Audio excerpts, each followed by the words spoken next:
edges require poetry. Edges are thresholds of poetry, not stable expertise, not circumscribed mastery. Thresholds are moments of poetry, because poetry, not rhyme and meter poetry, but poetry as a struggling for what to say, as a gasp, as a failure of speakability, is where we are met by something so great that language, shrinks away. I think I constantly write that way. I write from wonder. I'm wonderstruck. This is where the credits roll, There are moments in life that are so full of mystery that only poetry and wonder can meet them. Today on Wonderstruck, my guest is Bayo Akomolafe, a philosopher, poet, psychologist, and also something of a trickster. Bayo does not offer easy answers. His words open doorways where we find cracks in the familiar. He takes us to the edges, to the strange, the vast, and perhaps the more meaningful. I'm Elizabeth Rovere, a clinical psychologist, a yoga teacher, and a pilgrim in the realms of wonder and awe. This is Wonderstruck, a podcast about awe in all its forms, including the beautiful, the humbling, and even the uncanny. Together with thinkers and seekers, we explore the moments that undo us and awaken us to the very mystery of being. Oh, and one more thing. We've just launched a Wonderstruck newsletter on Substack. It's where we share episode updates and a little extra wondering between shows. And now, on to the show. So, my guest today is Bayo Akomolafe. He is a public intellectual. Sorry to talk about you in front of you, but I'm just giving your bio. I'm used to it. He is globally recognized for his poetic, unconventional, and yet deeply intuitive take on being and change. Most wonderfully, he challenges the status quo and emphasizes our insignificance and interconnectedness. He is the founder of the Emergence Network and host of We Will Dance with Mountains, a festival series focused on responding to civilizational crises through a post-humanist and post-activist lens inspired by Yoruba cosmology. So I'm just really delighted to have you here today, and I'm so grateful to be speaking with you. Thrilled to be here, sister. I thought we might start just by giving people a taste of some of your words, and if it's okay with you, I wanted to just read a couple of things that you've written that stood out to me. Of course. That I just think are so beautiful. You have written, "I was suddenly empty enough to be filled anew and lost enough to notice that there were other interesting paths through the nonchalant roadside shrubbery that led to delightfully magical places the highway could never take you to." And that is just one example of so many. So my first question is, what have you been exploring lately? Where have you been exploring? What cracks have you stumbled upon? Thank you, Liz. I liked hearing that. I enjoyed listening to that. I often close my eyes when I try to listen differently, to meet the old or the familiar from the side, as if, in a new way. And maybe that describes what I've been up to, what I'm always up to. It's longing for surprise. And not as a product or something, not as an easily definable thing, not as a shift in my perception, but a shift in what is available in perception, experience writ large. I theorize around cracks as this space of excess that almost bubbles up from the familiar. This is not a crack as an inadequacy, but a crack as a monstrous field that coalesces into this thing that doesn't fit into our categories of thought, the ways that we parse the world, right? It could be an autistic son. It could be a pandemic. A crack is this thing that doesn't fit. And I think a lot of our politics has to do with flattening or including the crack or just making it smooth so that continuity is available. My work is about asking the question, how do we hold space with the crack? How do we stay with it? How do we become hospitable to its edges? And how, in so doing, do we shapeshift? Yeah. It's really striking. There were two things that stood out when you were speaking, one of which was categories of thought. And, right. I noticed you sort of put your hands like this, like this narrow containing. And then the availability of perception, like when you're experiencing or seeing a crack manifest, that you're available to perceive it. Yes. And with these categories, we sometimes can't. Yes. And I love that the way that you describe it as what are we capable of perceiving that we don't see. And you mentioned, I know you've talked about having an autistic son. Yes. And it makes me think like how that has expanded your perception and how perhaps he perceives the world or experiences the world and you perceiving the world with him. And then, of course, it reminds me of the telepathy tapes that has just kind of blown up. And I wondered if maybe you'd talk about it. Of course. So last year, I was, it's still a continuing vocation, but I started to take on the role as the W.E.B. Du Bois scholar in residence at the Schumacher Center for New Economics in Great Barrington, Massachusetts. And so we stayed in the country for 6 months. And in June, I seem to recall, my wife went back to India to sort out some stuff, some domestic stuff. I was at home alone with my 2 kids, Alethea, who was 11, she was 10 then, and my son, who was 7, he was 6 then. And I was doing dishes, and he refused to go to bed because he's not available for those kinds of instructions like go to bed. He just wouldn't. And I was getting irritated by it. I needed some alone me time. One of the best moments I do my best thinking is doing the dishes, actually. So I was wanting that space to think with myself. But he wouldn't stop walking around in circles. He just kept on walking around the dining table, just kept on, and he was doing it loudly. I felt this ancestral urge, this intergenerational parental urge to tell him, could you just sit down and give me a moment, some peace? But instead of doing that, what came forth was a gentle, tender invitation. I asked him, I said, Kea, could you tell me why you do this, why you walk around in circles? So there was a mutational shift somewhere in my throat. The ancestral eruption transfigured and became this gentle invitation, which I didn't need, but it came out as a question instead of an instruction. And without missing a beat, my son Kea looks at me and says, Dada, there are things I have to do that you know nothing about. Oh. I will never forget that. Oh, wow. It's as powerful. long as I live.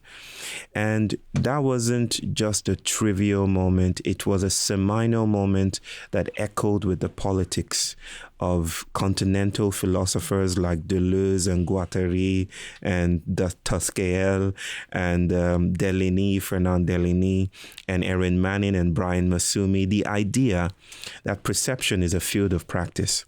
That categories are rituals, and that we, in order to render the world convenient, mutable, legible, intelligible, practice the world into being, just as we are practiced in the self-same moment we practice the world, right? There is no mastery here.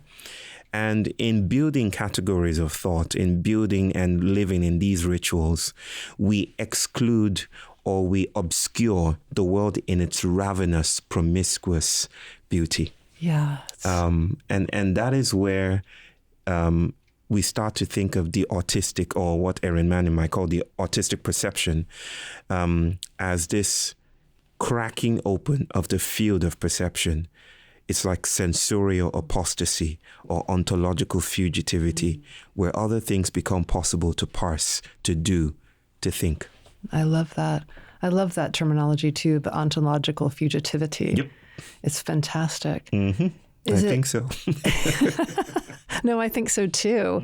I mean, and it brings me to your events that you have, Sela or Mabari. Do I pronounce it right? Mabari? Sela. Oh, Sela. Yes. Sela and Mabari? Mbari. Mm-hmm. Where these disruptive grace experiences. Yes. And perhaps ontological fugitivity manifests itself in these places? Yes. Would you tell us a little bit about that? And do you have a story that you can share about that happening in the moment at one of these events for yourself or for someone else? I don't theorize this as someone changing their minds or seeing the world differently just as a momentary thing. It more or less affects a field of experience. You could call it a mycelium of experience, where the shape of experience becomes slowly different. And slowly, not as a function of speed or time, but in terms of its molecularity. That is, it's not always available for noticing, but something changes in the field. It could be intergenerational, it could be archetypal, it could be ancestral, but something becomes more available than it usually is or has been. And by the way, I never speak about these things as if they're initiated by humans, like this is a method or technology. If you apply it with integrity, at the end of the line is a change in perception. I don't think about it that way. I think about this as the work and vocation of the field itself, right? Yeah. As Delaney would put it, the spider doesn't make the web makes the web. Yeah, it's slow and steady that way. But yes, to your question about ontofugitivity, I take it that the recent and not so recent emergence of AI is an example of how fields change, right? Whatever our opinions about AI, we're not going back to a world pre-AI. It seems that boat has sailed, right? The technology is becoming more and more useful to the status quo. But in a sense, with all its troubling implications, it is challenging the ways we think about ourselves, of cognition, of education, of economies, right?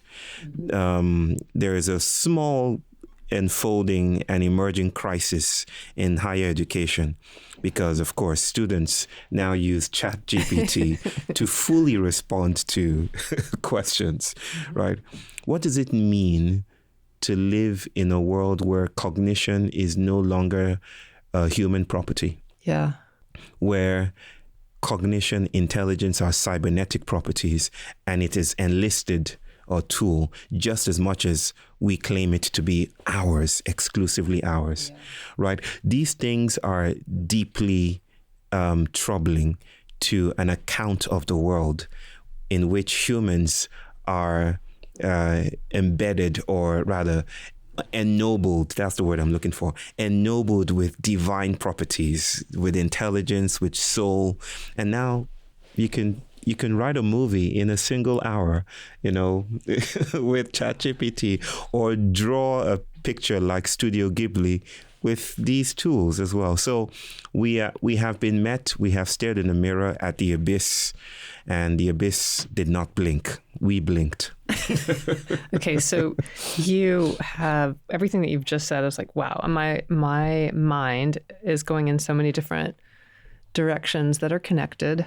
But one that that I was just thinking when you were saying that is, so please correct me if I'm wrong, but your definition of posthumanism is that we're just not that important? Is that the accurate? Well, I comically say we're not all that, right? But taken seriously, which is a form of play, in my opinion, posthumanism is this broad field of refusals.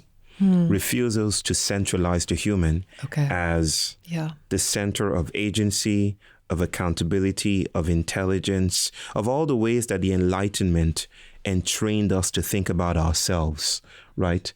The liberal humanist order would have us believe that we are the center of value, of agency, of will, of choice. But what that obscures is the rest of the world that we are embedded in, that we have never been independent of it. We've never been separate from it. We are quite in touch with it. We are secreted from these ecological tensions. So posthumanism, in all its various iterations, and there isn't one single iteration of it, of course, it's the single spirit line or through line of this field is the idea that we are not central. We are not on top of the world. Yes. We are in it and part of it. We are in it. We are part of it. And we are still becoming. We are still becoming. The definition of the human is provisional. It's not settled. Right. It's not done. It's not done. Creation is still happening. Yeah. And when you talk about also, you've talked about this kind of leads back into the AI aspect. You talk about consciousness as having us. We don't have consciousness necessarily, like it's just in our little circumscribed skull. And I've heard you talk about and write about when you had that experience with AI that you were trying to you called it polyfriend. And you're like, hello, like we have your thanks for helping me out, and feeling the sense of camaraderie. And then the next time you turned it on, I was like, it didn't remember anything. It didn't. No. It was gone. It was gone. So, but having that kind of intelligence and cognition and connection in the moment and what this is doing in our world is very fascinating. And if consciousness can have us, and perhaps the soul or the soulscape can have us, can the soul come to AI? Can that unfold?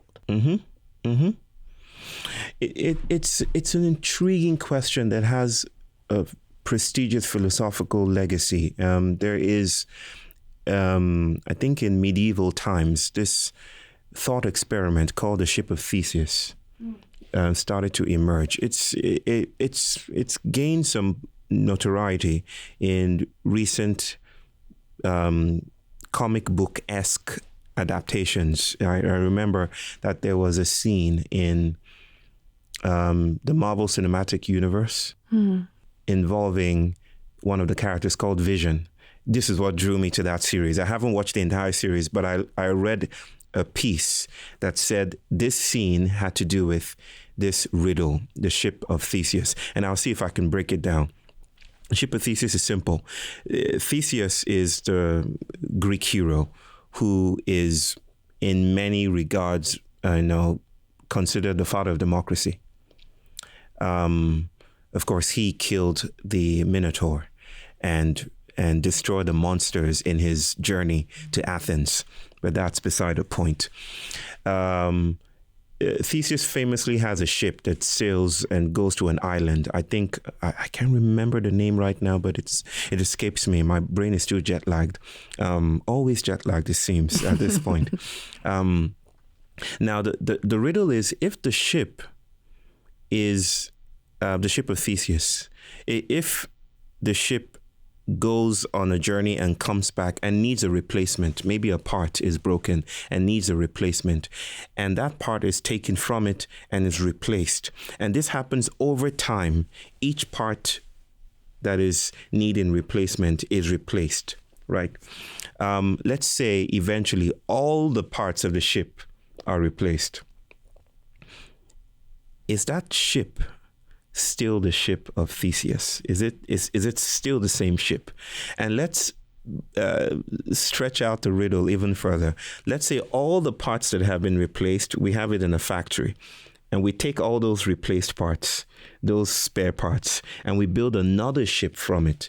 Now, the question then is, which is the true ship? Which is the Ship of Theseus?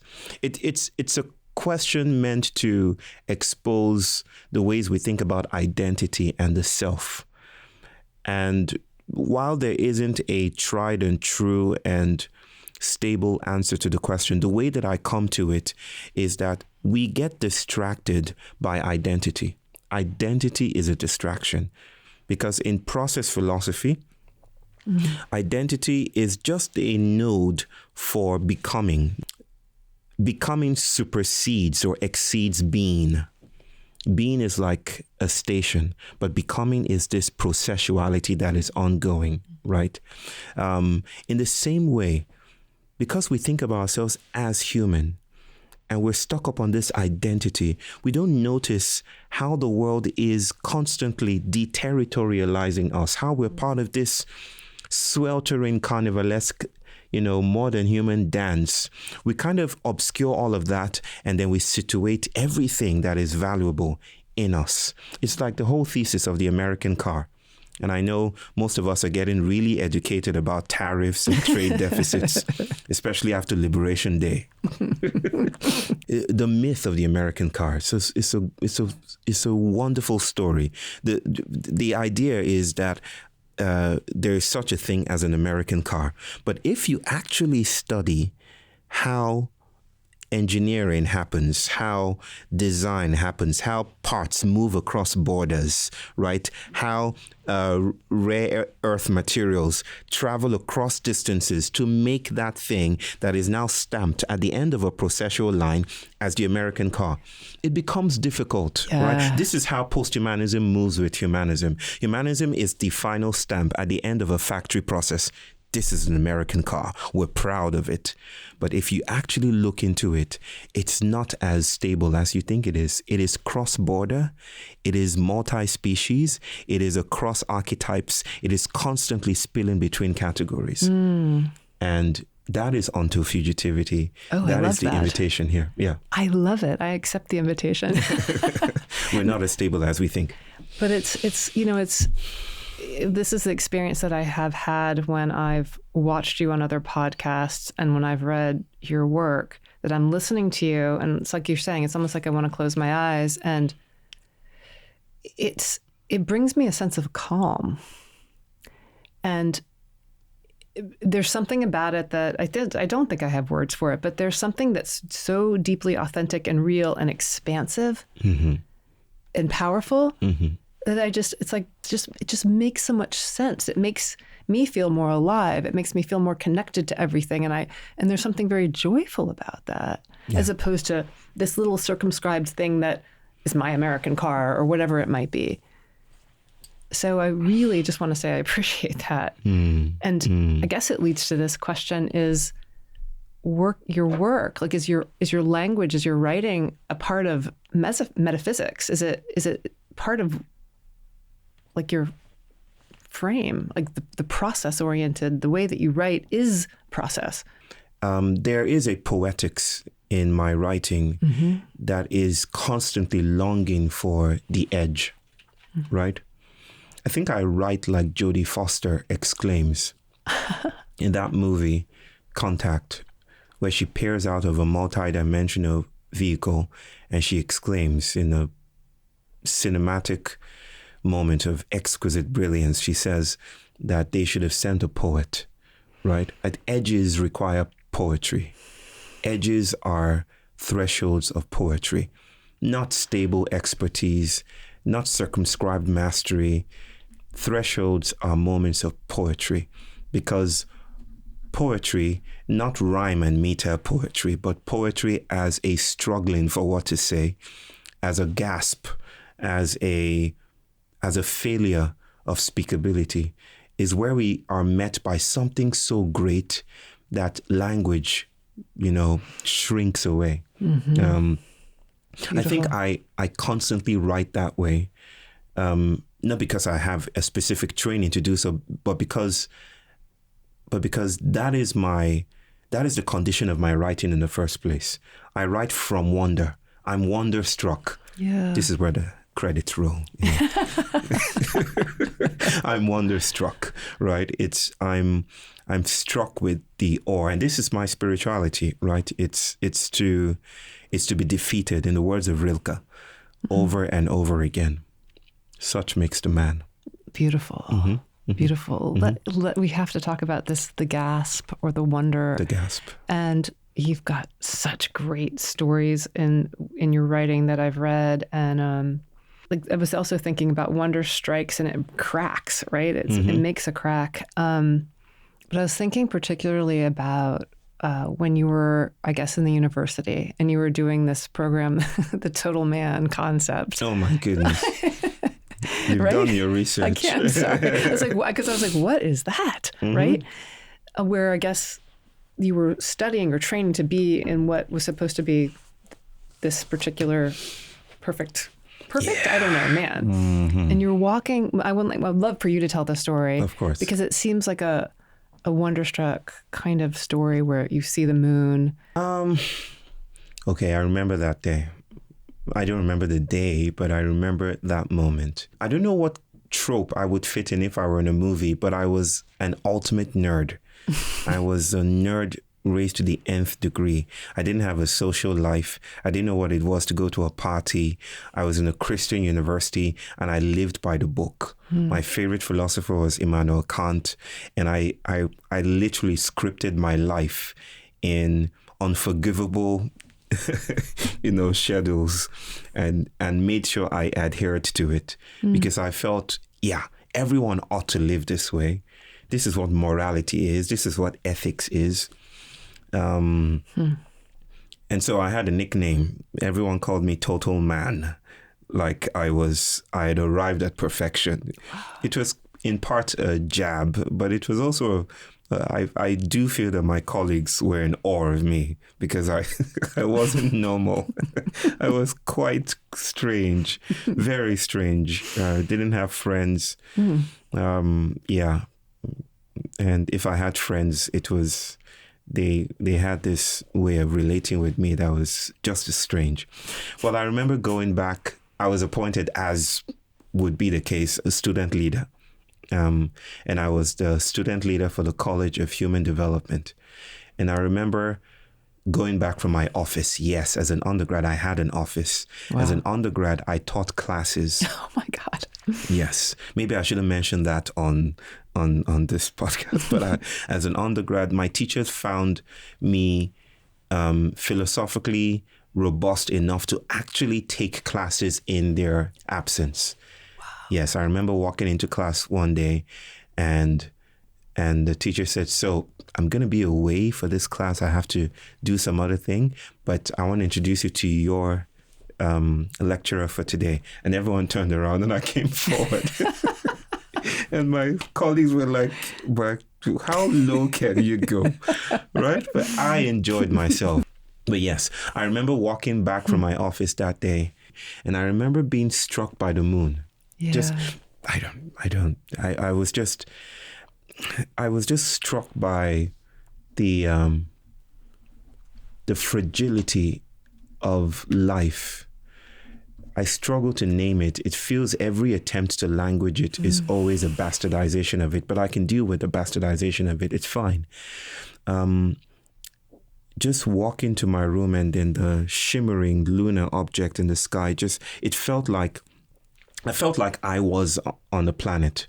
Like I wasn't just in a normal space or I wasn't just in an ordinary space, that I was on a planet with a planet, spilling through space-time, spiraling around another galactic formation.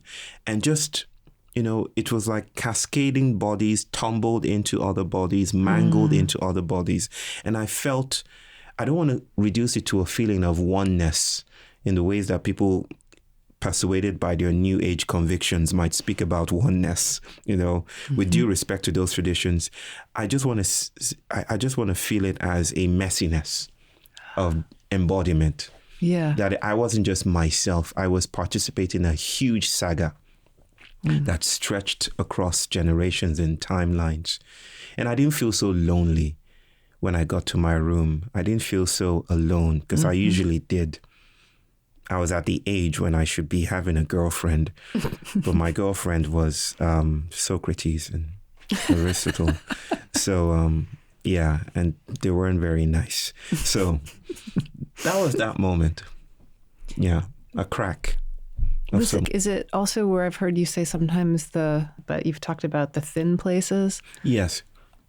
Yes. I mean, I think, again, my references might be askew, but I think specific Celtic traditions have this notion of a thin place. And a thin place it could be an object, it could be an event, it could be a literal place. But the idea of a thin place is where the spiritual, the sacred, presses itself so fervently upon the membrane that divides it from the ordinary. Yeah. Right? And in doing so, you sense something that is beyond the accommodations of the moment. It's what I think of as grace. That grace short circuits the accommodations of the moment. Accommodations are how I theorize or speak about the relational field, the viscosity of relations that makes bodies and their properties possible, right? You could say, what makes me intelligent, right? Why do people recognize me as smart, for instance? It's because of a field of accommodations, not because of an inherent property, but because I have a PhD or I am a professor. And in this world, having a PhD and being a professor is associated with being smart. Mm-hmm. Right. So those fields of accommodations are the larger mycelial territories that make our attributions sensible, is what I'm trying to say. Grace is when accommodations are deterritorialized by something that is within them, intimate with them, but also beyond them. Yeah. This is, in many respects, a thin place. Something presses in and disrupts and disturbs and distresses the ways we think about each other and the world in general.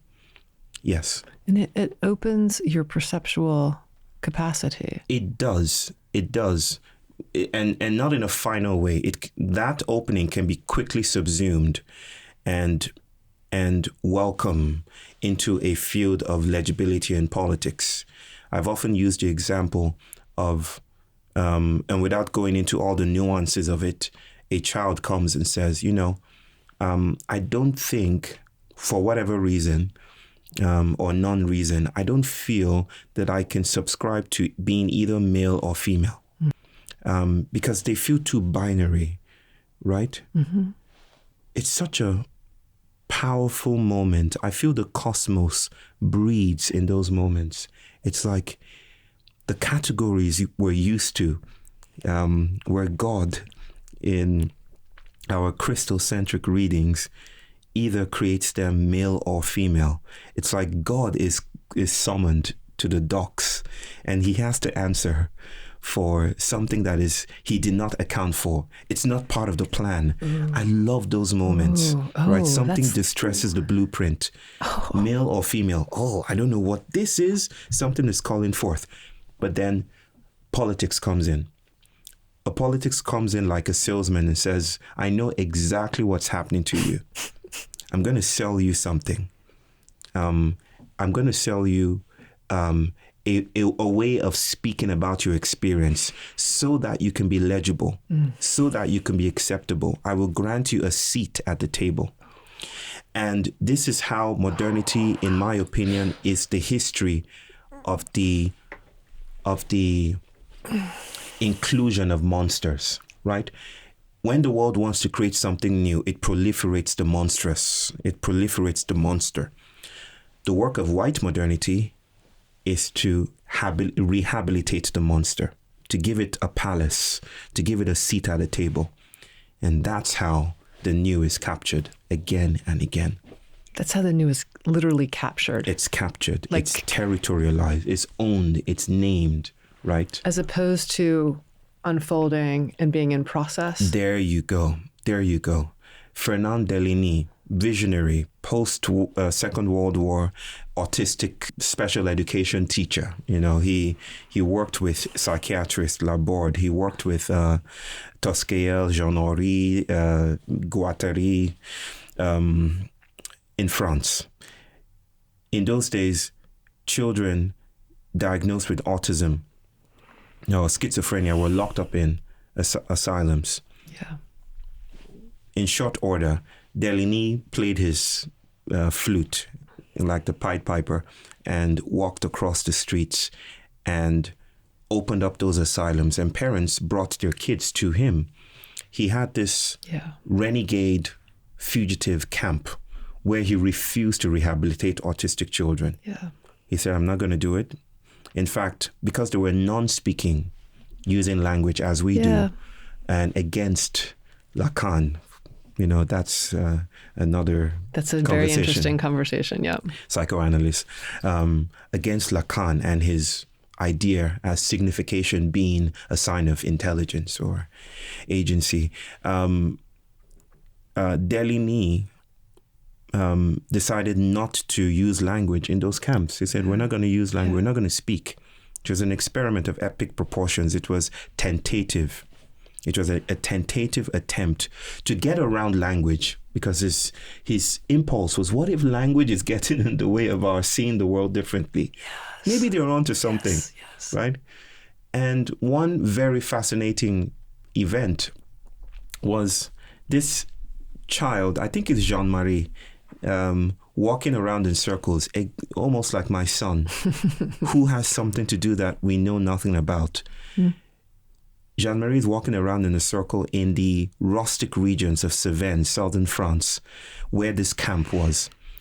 And he just so happens to be tracing underground water. Oh, wow. No one could hear it. Oh, that's incredible. No one else could hear it. But he could, he like animal senses, he was in touch with underground water. He was attuned to it. He was attuned to it. So neurotypicality is not a type of brain. It's accommodation shaped in a particular way that captures experience, so that even resistance against coloniality could still be part of an accommodative field. And we're just passing around the logic that helps humanness open up its perception and experience to something more. Like that. Yes. It's fantastic. That is such a great story. It brings it back to your son walking, and it brings me back again to this whole kind of what I feel like is this beautiful expansive movement with Kai Dickens, and looking at not people that are autistic that can't use language are communicating. Yes. They're communicating. Yes. With their mind in a silent way, perhaps kinesthetically with their body to identify this water. Yes. And that it's like we're putting them in an asylum or we're pathologizing them. It's like, guys, what are you doing? We're missing out on what part of it means to be alive in the world. I agree. And we're still putting them in asylums of the metaphorical sort. Yeah. Of course, as you might know from the telepathy tapes, there's been this eruption from parents and educators and the scientific world basically saying this is balderdash, this is rubbish. In fact, it's more than rubbish, it is violent, because those kids are being manipulated, But I know people, and I work with people. Professor Erin Manning, whose name I want to just mention here again, is a dear sister who has worked with parents and children on the spectrum and has a lot to say about facilitated communication and how it works. Interesting. Right? So there is really a pushback from the establishment that says, no, this is rubbish. But there are other voices that need to be heard at this time. Yeah. Yeah. And I think it's great that it's coming out, and of course there's pushback. Yes, there is pushback. And when you were talking about with the way that you say it much better than I can, but this way in which like the politics, the world, the establishment takes things to give you a seat at the table. Yes. And you think you're fighting for it and getting somewhere. Yes. And then you're like, it made me think of like, that thing where you want to be in this exclusive club. Yes. And then you get there and the food is terrible. And you're like, I don't want to be here. Exactly. This is awful. Exactly. It just makes me think of that kind of this setup, this illusion that you want to get to this place that just sort of sucks. Okay. I came across an article. Sorry, my responses are always long-winded and meandering. It's great. Please don't stop. I came across this article which proclaimed quite triumphantly that physicists, scientists given to these kinds of explorations have found a way to map out something called second sound. Second sound. I think it's poorly named. Oh, wow. Wow. But second sound is about heat propagation, right? That if I had a hot cup of coffee right now, I have a cold cup of water here instead. But if this were a hot cup of tea, English breakfast tea as I prefer, colonial style, and over time, as we embark on our journey, as we are embarking on this conversational journey, it will slowly get warm, right? The heat would, by a process of convection, would dissipate into the environment. That's how things work. But in an exotic state of matter called superfluids, which happens when you reduce the temperature of helium-4 to near zero levels, fluids start to misbehave. They're like quantum fluids. They don't adhere to the laws of fluids as we understand fluids. That's why they're called superfluids. Now, scientists started to map out a phenomenon called second sound, in which heat doesn't just escape into the environment, it sloshes around in the superfluid. Basically, what that would look like here in my cup of water would be heat moving from the left to the right, to the left to the right, never really escaping. Think of how bizarre it would be to have a hot cup of coffee and put it to your lips, and then you take the cold part, and then literally heat is like ping-ponging from one edge to another, from the left to the right. Interesting. Right? I thought about second sound when I listened to Harry Belafonte. Huh. Yes, my mind works that way sometimes. Harry Belafonte, extremely handsome. We all know he died just a couple of years ago. And as we all know, he was a friend, a very close friend to the great Martin Luther King, who, in my opinion, understood second sound long before many people did, right? Because according to Harry Belafonte, he's having a conversation with Martin Luther King, who has just had a meeting with the Poor People's Campaign. And he notices some distress on Dr. King's face. And he says to him, "Brother, what's up? Are you okay?" And Martin Luther King says, "We've had all this success, to your point. We've arrived. We are arriving. We just had the Civil Rights Act signed in 1965. This is 1968, by the way, when this happens. We just had who signed it? Lyndon B. Johnson, his vice president, Hubert Humphrey. My professorship is named after Hubert Humphrey, actually. So I'm contractually obligated to mention Hubert Humphrey everywhere I go. So he says, we've just signed this. Things are happening for us. Black people are arriving. We're getting legislation. We're getting successful. But why then do I feel we are integrating into a burning house? Oh, wow. Why do I feel? It's to your point, right? Why do I feel that victory is taken? And this happened. This was a crack, a seminal crack cracks are always seminal in the life of Martin Luther King's thought. Because all this time, sister, he had presupposed that the arc of the universe, the moral arc of the universe is long and it bends towards justice, towards victory, towards freedom at last. And now he was perceiving that victory bends or justice bends towards reincarceration. Right? Towards a burning house. Yes. He did not have time to develop this thought. It was a crack of epic proportions. He did not have time because 5 days later he was killed in Memphis. Wow. Yes. So that question reverberates over time. And that Martin Luther Kingian moment is where we are right now, where the world is, where we are, where the American state is, as we can perceive that the momentum has shifted from the left to the right. And companies are scrapping their former commitments to justice, to DEI, to George Floyd. They're scrapping and erasing all of these things because it no longer has any purchase power. Mm-hmm. Yes. The temptation is to, in this moment of outrage, to call for moral recuperation and drag the pendulum towards our direction, towards the direction of the political left.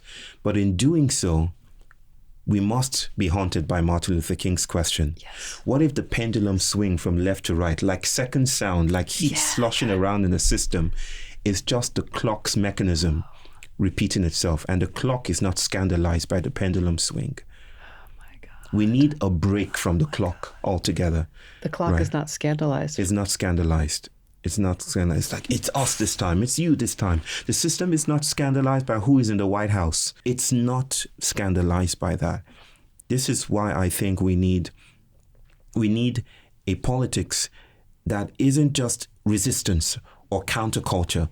It has to behave differently. Yeah. It has to be autistic politics. Oh, I love it. What you just said is incredible and so like needed and necessary. And thank you for saying it. You know, this is post-activism. Yes. Yes. This is post-activism, and it's like such a powerful message because it's like, you know, where you're saying like justice can just become incarceration. Yes. You know, and it's like the clock's not going to break either way the pendulum goes. Yes. And it brings back that whole what you're talking about the process and the expansion. Yes. And I don't know. This is what I'm thinking. I don't know if this is accurate, but like kind of stumbling through. Mm-hmm. We can't already know what the end is going to be until we start unfolding and getting there. No. We just have to create the space for it to happen, or like to open up instead of this like rigid way of being. Yes, yes. So it's why you say it's post-humanist and post-activist? Yes, I mean, they flow into each other. It's processual, it is post-humanist, it's post-structuralist, it is post-activist. And this is the way of suggesting that the field of our activity, the field of our thinking is fluid and becoming and what's orgasmic and cybernetic, and it's not a clunky field that is already contained with stabilized bodies as entities of action. It is there's such a dynamic grace to this space we're in, where we are invited to think differently and act differently, that it becomes pressing or necessary to rethink matters like morality or ethics, Yes. or who is the agent of change, or who is the activist that is acting upon the world to save the world, right?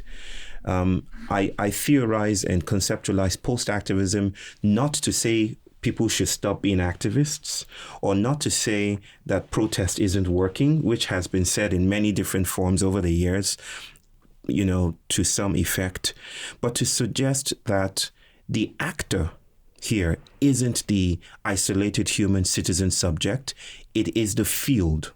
Yeah. Right? And there comes a time where there's a crack in the algorithms of action, in the ethnography of social change, however we theorize or act it out, when that is briefly noticeable, it's almost like we just look above the fray and just notice, oh my goodness, it is, it's not me, there is a pendulum swing, there's a sloshing about, and I'm part of this. Right. I thought it was me all this time. Can I tell a story please, to help this work? I told you that I travel a lot, and one of my favorite places to go is Brazil. I have many communities of inquiry there, working and thinking alongside with me in my work. And I was in Sao Paulo once. I landed tired, got to the immigration lines, and was doing the ritual of snaking, the lines that lead up to the passport stamp, right? And I just got bored and was on my phone. And then in a moment of egoic, recognition, I noticed that I was on my phone, and so was everyone else. And there's a hidden aesthetic with me. I don't like to do things that everyone else is doing. So I put my phone away in my pocket, and I looked about me and started to just be in the moment and see people as they were doing their stuff. I fancied myself some kind of hidden Sherlock Holmes person, or kind of person. I started to profile people. I literally started to profile that gentleman and see the stain on his shirt. That might come from a hotel, or he's having an affair, or something like that. I just started to play with my head or something like that, just doing stuff. When all of a sudden, this woman, frantic and frazzled, just started to cut across the line, horizontally, not following our rite of passage, the strict protocol of ascendance, and transcendence. She cut across the line horizontally, dipping through the ropes, just coming across like that.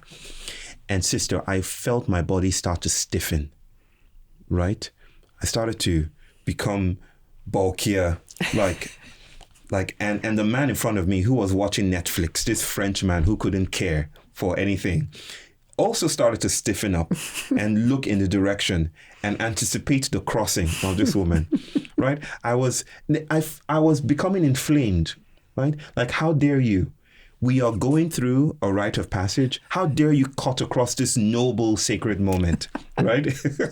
Right? That's what I was telling to myself. And me and this stranger, this Frenchman, were looking at ourselves like, you feel what I feel? Are we going to defend the integrity of this moment, right?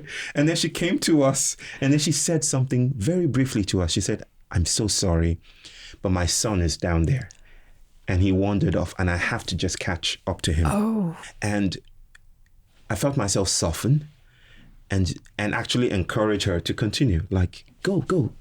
Yes, do it. Keep breaking the law, keep breaking the protocol. But in that moment of kind of hardening, becoming brittle and softening again, I noticed the snake. I noticed the line. You see, the entire line was us. I wasn't just an individual going to get his passport stamped by the Brazilian authorities. I was a single line. I was the organelle in a single snaking line that was protecting the integrity of its body, right? And in that way, I was already part of this organism, this strange organism, which had its head progressively chopped off, by each arrival. With this Frenchman and with the others who were inflamed by the crossing, right? But the transversal crossing of the trickster, whatever this woman was, made it possible for me to notice myself as if for the first time. That's post-activism. That, I'm going to act. I'm coming to Brazil. I have my schedule. But this woman in her crossing taught me that no, I was part of a larger algorithm. And I wasn't by myself. Yeah. And maybe if we draw away from the weathering patterns, from the the presumptuous individuality of our lives, and we notice the weathering patterns, that make us part of something, things that have no names, algorithms that have no authors, then we might notice that what we call our attempts to save the world might just be another pendulum swing of a system that knows how to protect itself. It's great. It's a great, beautiful, Sorry, long story. No, it's a great story. But there's just a couple of things I really love to talk to you about, or just ask you about. First of all, like, there's more and more, it seems like it's more and more in the world about we're in these liminal realities or spaces that things are unfolding and happening, whether it's AI or whether it's, UFOs or whatever it is that are getting more and more legitimacy. Do you think that, we are at this kind of Carl Jasper's axial age phenomenon? Is that happening to us where we're questioning what reality is and things are really starting to shift? Do you think that's happening? And then the second question is, if these liminal spaces or cracks, right, are so rich, like you long for them, but why are people in general so afraid of these spaces? And how can we proceed to invite people more and more into them? Because I feel like it's very rich too, but I do think I am also sometimes scared of them. I think of liminality as the in-betweenness of all things. We're constantly in liminal spaces, or rather, the liminal is not a once in a blue moon thing. The liminal is always with us, right? If you think about the world as processual, as riverine, as panraic, then we are always in liminal spaces. However, that's not to say everything flows all the time. That's not to say that there aren't stabilities. We have bodies, right? Even though our bodies are bleeding cells, skin cells, all kinds of cells, and contributing to the dust, commonwealth around us. Even though that is true, we still have stabilities. Entanglement creates stabilities as much as it creates flow. Oh, right? That's beautiful. Yeah, it's not just everything is flowing. It's that in the flow, stability is possible. Right? Yeah. And those stabilities are how life becomes real, how life takes on form and shape. It's how life becomes captive to its own dynamics. We practice the world into being. The world is a practice. The point here is that some practices can become so tight and so carceral that nothing else gives, right? We're stuck on ourselves. We're stuck on our perceptions. It's in this space that the liminal shows up as cracks. In other words, the cracks are the ambassadors of liminality, right?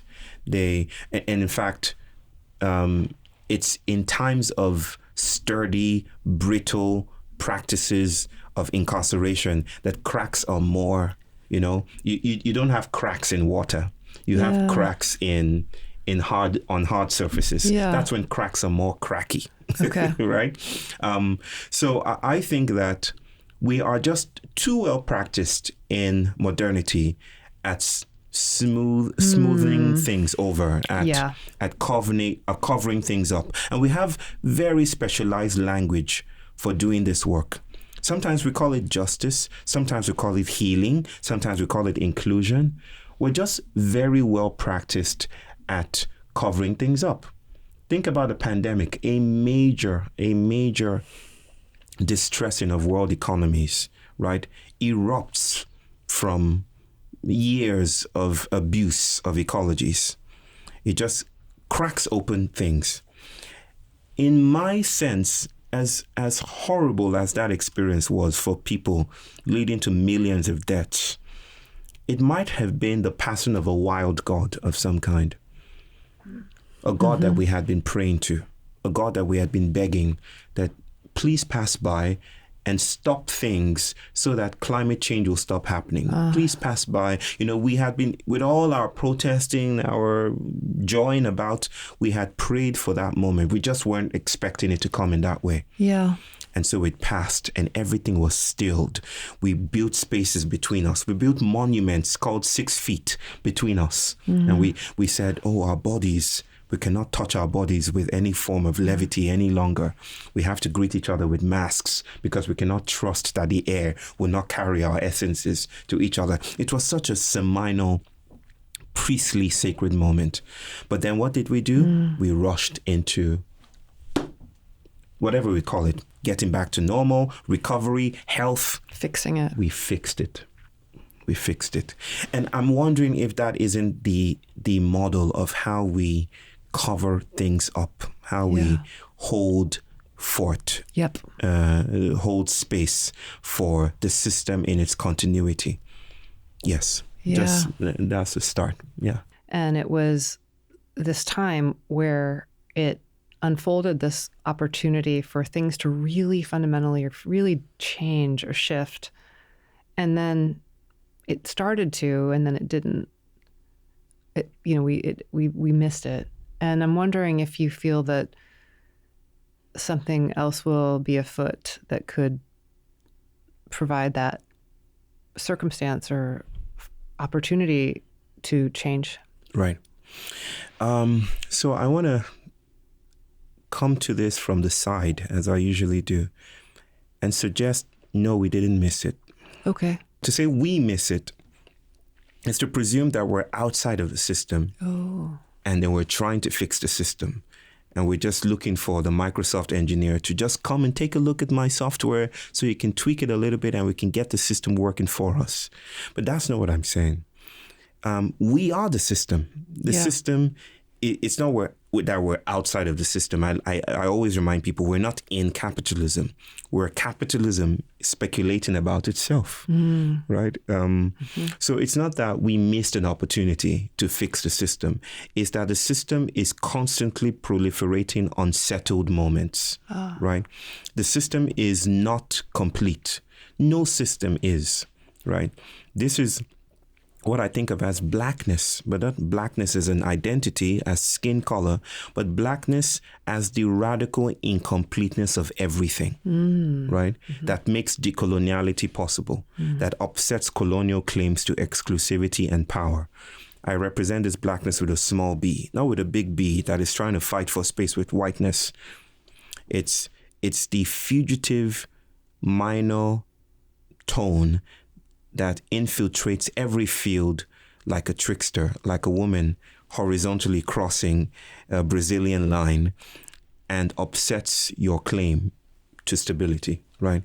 So with regards to the pandemic, it's not that we missed an opportunity. It's that the system quickly coalesced or convened bodies to cover the cracks. But in covering the cracks, it creates new cracks, right? It always, systems beguile and obscure their radical incompleteness. They're ashamed, they blush, because the one thing they do not want to have known is that they're not as complete or as pervasive or as universal as we think they are. And so, even though the pandemic, in my way of speaking about it, felt like it was closed, it did spill into other kinds of perceptions. It did open up the field a little bit, right? Suddenly, people started to question, do we have to go to work?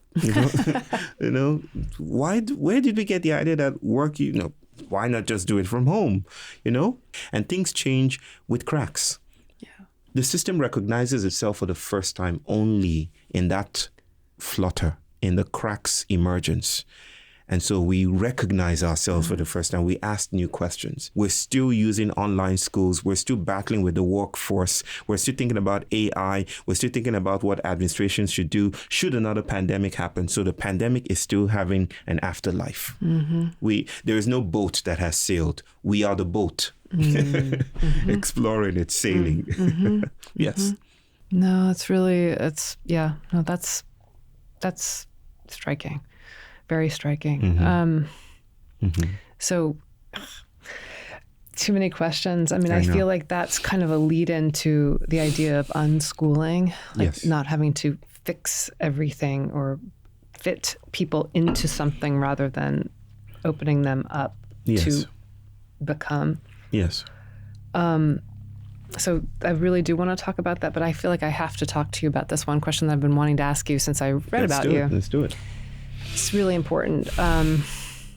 So, you lost your dad when you were 15. Yes. I lost my dad when I was 20. And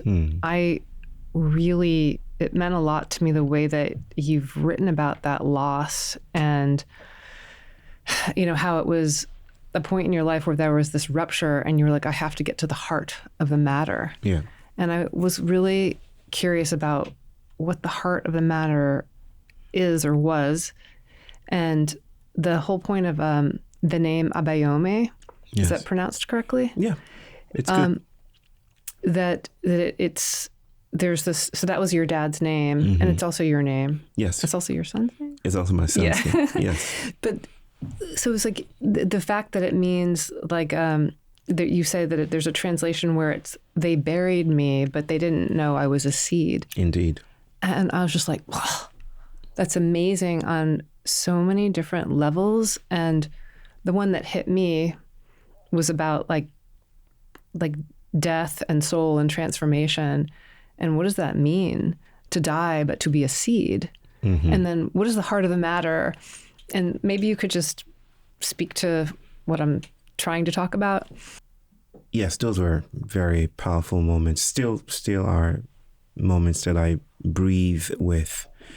My name is Adebayo. And my mom says I also bear the weight, the burden of the name Abayomi, the fuller form of which is Ota Obayomi Olorun Oje in Yoruba parlance.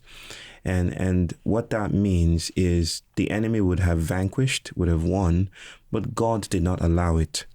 The poetic sibling of that is what you have said, that they thought they buried me. They did not realize I was a seed. In other words, the very conditions of my oppression became the conditions of my strange emancipation, right? Impressing me to the ground, they did not realize that helped me flourish. But I was thinking about it in terms of like death. Yes. Like, they say if it doesn't kill you, it makes you stronger. But like, what about when it kills you? Yeah. What about when you what if death is burying a seed? Oh, that's so beautiful a question. Well, I think death needs a new cosmology. The stories we tell on in West Africa, among the Yoruba people, we tell the stories of death gaining a queer kind of life. It's like in dying, we witness or we experience a horizontal kind of life, We're used to vertical life. But when a tree falls down and we name it as dead, it still generates other kinds of life. It still proliferates other kinds of possibilities. It springs fungi and it becomes part of a different kind of network. So death is not a dead place. Death is strangely generative. One of my most fascinating stories to repeat is the story of Eshu, the divine trickster of the Yoruba pantheon, the Orisha of the crossroads, stealing into the slave ship to travel across the Atlantic, right? He breached the moral membranes of victory. He understood, like Martin Luther King, that wrestling with the slavers to drag the pendulum to his side of things, because the story is that they were fighting. All of the supernatural beings, the Orishas, were fighting the white slavers. But he decided not to fight. He decided to stay with the monster. And so he crept into the ships and sailed into the unknown world. He had something to do that we know nothing about. he followed an autistic politics, you know. Mm-hmm. And there, in the ethical breach, he creolized the world. He made it possible for other forms of religion, other forms of perception to thrive. Santeria, candomblé, capoeira, martial arts framed as dance, right? The creolization of the world is only possible when we're willing to stay with our failures as they emerge, as cracks in the formations of success and legibility and intelligibility. And maybe that's what I call a parapolitics. So yes, there is an abiomy in every moment. There is a liminality that is creeping out in every moment. In this moment, as we all witness the decline of the empire of the United States, you know, and it is declining.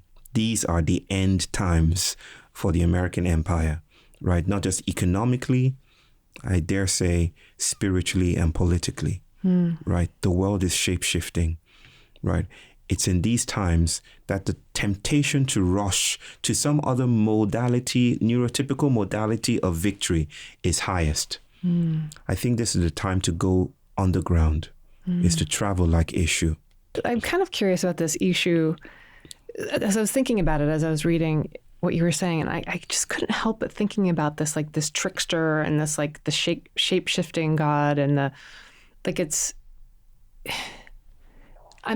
so my question to you is, because you grew up Christian. Yes. So I was thinking like Jesus is kind of a trickster a little bit with the parables and like the paradoxical talk and speech, and you have to like kind of, you're just like, wait a minute, what? And that's Jesus. Instead of like what you grow up when you're in a kind of more of a traditional institutional Christianity. Yes. You don't really catch that. And I just thought it was really interesting. And I was wondering if there's a way that you've kind of blended these things in your own spirituality. Yes.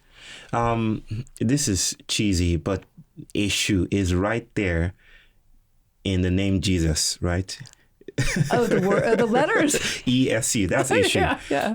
To spell Eshu, you need an E and funny. an S and a U. So in that order, it's right smack dab in the middle of Jesus. So it's obviously cheesy, but I often use that to think about, Jesus as trickster, Jesus as upsetting the moral paradigms of his day. Yeah. Jesus as transfiguring, moving between the saccharine and the mundane and the divine and the unexpected and the fugitive and the criminal and the less than Lord and the more than Lord and the human and the fungal.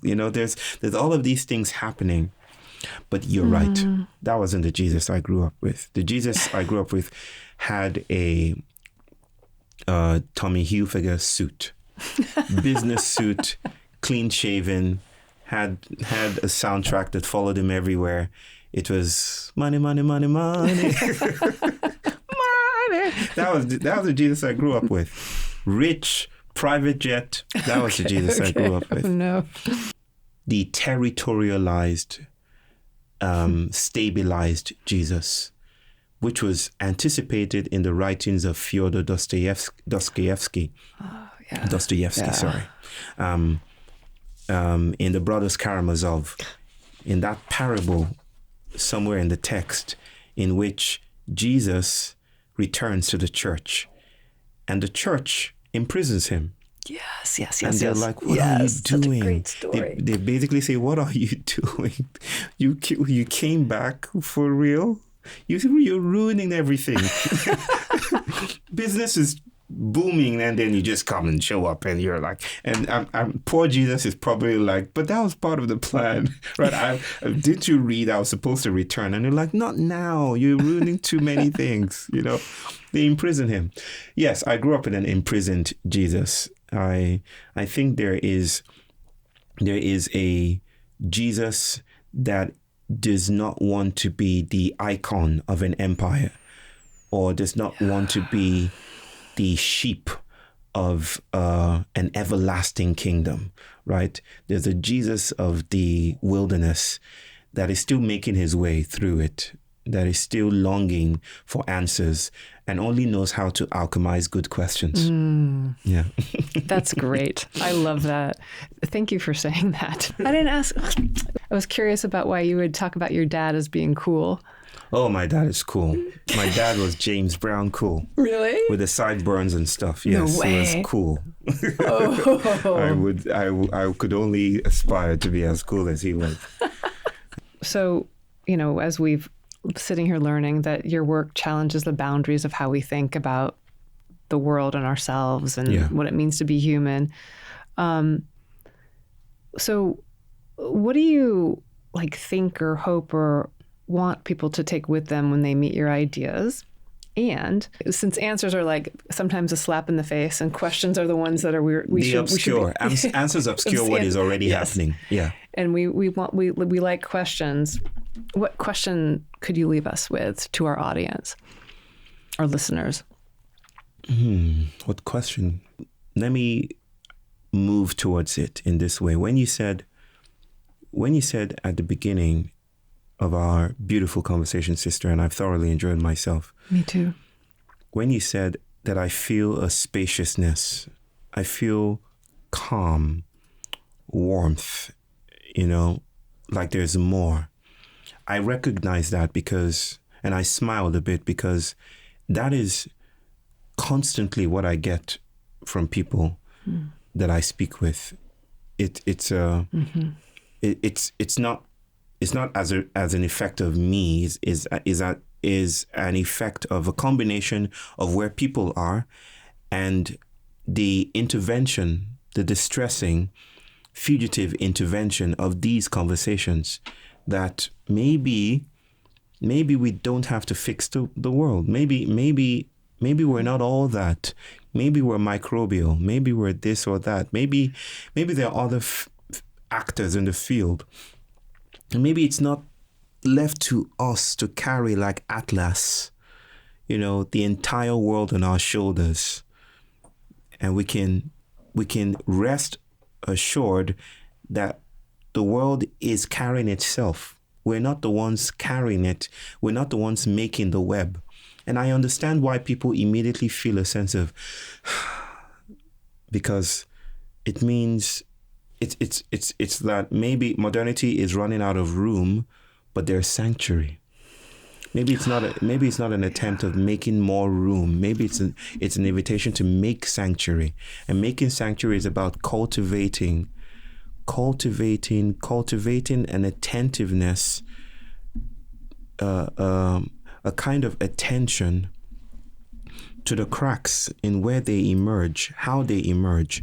Is cultivating this sensibility, this co-accountability, so that we're more responsive to these monstrous eruptions.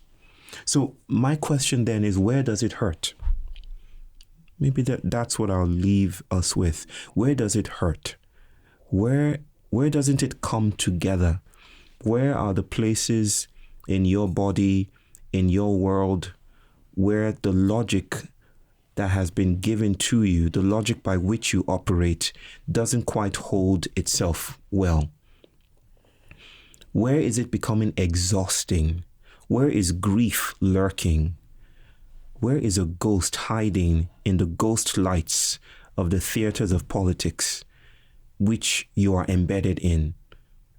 Where are the promises of modernity failing? Right, the idea that, for instance, this is just one stream out of a million, that eventually, as we gain mastery and sophistication over our technologies, we would work less and we would enjoy luxurious lives supported by robotic